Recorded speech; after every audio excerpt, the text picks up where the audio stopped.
And Rita, do you have any advice for families who might be listening to this podcast that might have a child who they believe has a vaccine injury?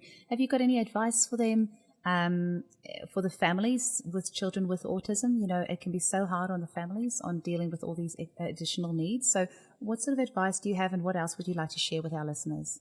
Okay, so I would say go with your instinct, as we said before. Don't wait for a diagnosis. By waiting for an official diagnosis, you are wasting precious time.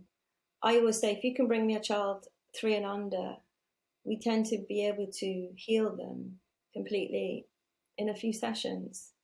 It's so easy. The groove isn't deep. But if you wait because you don't want to hear that they've got a label, well, that label is useless anyway. To me, as a practitioner, that label is useless, because what you're doing is you're waiting for someone to say, yeah, there's something wrong with your child. We're not sure what it is. Autism is an umbrella term for hundreds of symptoms anyway. Autism is just saying there's something wrong with your child. So why are you waiting for that diagnosis? You know there's something wrong, just get on with it. The only reason that diagnosis is useful later on is to get one-to-one support at school. And even now, especially in the UK, you're not automatically eligible for help. The money for one-to-one support in school is a pot with X amount of money in it, and everyone has to fight for it. So it's not like that's a given. So that's the only reason that I think our label is useful, because that's the only way you'll get support. But apart from that, just get on with it. Just like going back to when the mother said, I knew there was something wrong like 2 months, 4 months, then do something now. Do not wait.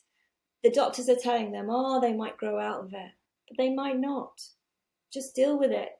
Just heal it straight away. You'll save so much bother. The second thing I'd say is, don't suppress fevers. If I could see a world where all those fevers weren't suppressed, how many cases would we have saved, prevented from turning into full-blown autism? Now, there is a really good website in Australia. I think it's the Australian Children's Hospital, which I use all the time, and I send them that link. And it's the doctors in the hospital saying, don't suppress a fever. Just let it go. But obviously, if they're listless and they're staring into space, and as a mother's instinct, you know there's something wrong, you take them to the doctor or A&E or ER, whatever you call it, their emergency services. But if they're playing Lego and they're all right, just sit with them, cuddle them, know it's going to be a long night. You will save them having to have antibiotics in a few days, because it'll be over in 24 hours. So that's the other thing. And the third thing I'd say is, don't rely on pills, don't rely on homeopathy. It is diet related, it's sleep related. How can I get my child to recover quick? Diet is the first thing. Oh, my child is very fussy. Okay, we'll start homeopathy, but don't give up. Keep giving the child new foods, because when they're working with a homeopath, they're going to start trying new foods. So they didn't like cucumber last year, then don't not give them that ever again. Give it to them, give it into different ways, different shapes, cook this, puree that, Diet is key. And I've never, ever had any of my patients fully recovered and off a label without the mother putting diet as their priority.